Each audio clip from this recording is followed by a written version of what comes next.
Praise the Lord, ஹல்லேலூயா. கிறிஸ்துவுக்குள் பிரியமானவர்களே, இந்த அருமையான காலை வேளையிலும் தேவ சமூகத்துக்கு வந்தவங்க ஒவ்வொருவரையும் இயேசுவின் இணையற்ற நாமத்தினாலே அன்பின் வாழ்த்துக்கள். இந்த நாளிலும் எபிரேயர் 12ஆம் அதிகாரம் 5ஆம் வசனத்தை அடியேன் வாசிக்கிறேன். என் மகனே, கர்த்தருடைய சிற்றையை அற்பமாக எண்ணாதே, அவரால் கடிந்து கொள்ளப்படும்போது சோர்ந்து போகாதே. ஆமேன், ஹல்லேலூயா.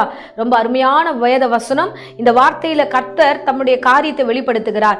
கர்த்தருடைய சிற்றை நீ அற்பமா எண்ணாத என்று பவுல் சொல்லுகிறார். ஏன் இந்த வார்த்தை சொல்லப்படுகிறது? ஏன் கர்த்தர் நம்மளை சிற்சிக்கிறார்? பாருங்க, அதுக்கு 6வது வசனம் சொல்லுது, கர்த்தர் எவனிடத்தில் அன்பு கூறுகிறாரோ அவனை கர்த்தர் என்ன பண்ணுகிறார்? சிற்சிக்கிறார். இப்போ நம்ம ஒரு வீட்டில் ஒரு தகப்பன் தாய் தம் பிள்ளைகளை அடிக்கிறாங்க அப்படின்னா அவங்களை ஏன் அடிக்கிறாங்க, ஏன் கண்டிக்கிறாங்க? அங்க போகாதீங்க, அதை செய்யாதீங்கன்னு ஏன் தண்டிக்கிறாங்க அப்படின்னா, அந்த பிள்ளை வளரும் போதே நல்ல ஒழுக்கத்தோட வளரணும்ன்ற ஒரே காரணத்துக்காக மட்டும்தான் ஒரு தகப்பன் தன் பெற்று எடுத்த பிள்ளையே அவர்கள் கண்டிக்கிறார்கள். ஹல்லேலூயா. ஸோ கண்டிக்கிறதுனால பாசம் இல்லை. ஸோ அவங்க அந்த குழந்தைய அடிச்சு கொள்றாங்க, இல்லை அந்த குழந்தைய கண்டுக்க மாட்டாங்க, அவங்க பாசமே இல்லை. அப்படி இல்லை, பாசம் மிகுதியா இருக்கிறதுனால தான் ஒவ்வொரு வீடுகளிலும் தாய் தகப்பன் ஒரு கண்டிப்பை தெரியப்படுத்துறாங்க. இல்லை நீங்க பண்ணாத, நீங்க பேசாத, இதை செய்யாத அப்படின்னு சில நேரங்களில் ஆண்டவர் இவ்விதமாய் அந்த தாய் தகப்பனை ஆலோசனை கொடுத்து நடத்துகிறார். ஆமேன், ஹல்லேலூயா. பாருங்க, அதே போலதான் ஆண்டவரை நோக்கி வருகிற ஒவ்வொரு பிள்ளைகளும், இந்த வேளையில பிரசங்கத்தை நீங்க கேட்டுட்டு இருப்பீங்க, நம்முடைய வாழ்க்கையில சில காரியங்கள் சிற்சிப்பது போல தோன்றும்.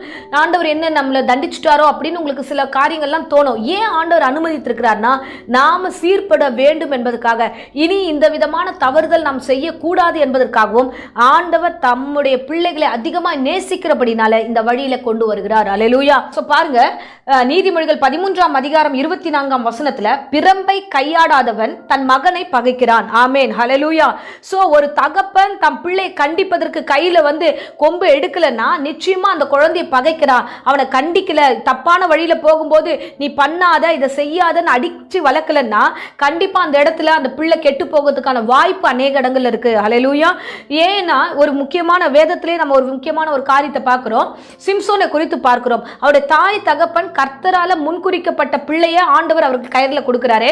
நீ வளர்க்கணும், இந்த பிள்ளை ஒரு நியாயாதிபதியாய் வரப்போகிறான் என்று அந்த தாய் தகப்பனுக்கு அந்த சிம்சோனை கொடுக்கும்போது அந்த தாய் தகப்பன் தன் பிள்ளையை சரியாய் வளர்க்கவில்லை.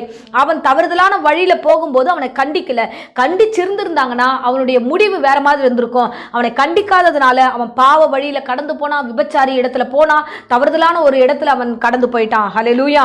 சோ இந்த நேரத்திலையும் கர்த்தர் என்ன சொல்லுகிறார்னா, கண்டிக்கும் பொழுது, கர்த்தர் ஒருவேளை உன்னை சிட்சிக்கும் பொழுது, நீ கேட்ட காரியத்தை கொடுக்காம இது பண்ணது தப்புன்னு உன்னை எல்லா இடத்துலயும் ஆண்டவர் உன் இடத்துல சொல்லும் பொழுது அதை கேளுங்க. ஏன் ஆண்டவரே இப்படி சொல்றீங்க? சரி ஆண்டவரே, இதுதான் உங்களுடைய என்னன்னா, கண்டிப்பா நான் அந்த மாதிரி நடந்துக்கிறேன் அப்படின்னு நீங்க உங்களை ஒப்பு கொடுங்க. நிச்சயமாய் நீங்கள் சாக மாட்டீர்கள். நிச்சயமாய் கர்த்தர் உங்களை கைவிட மாட்டார்.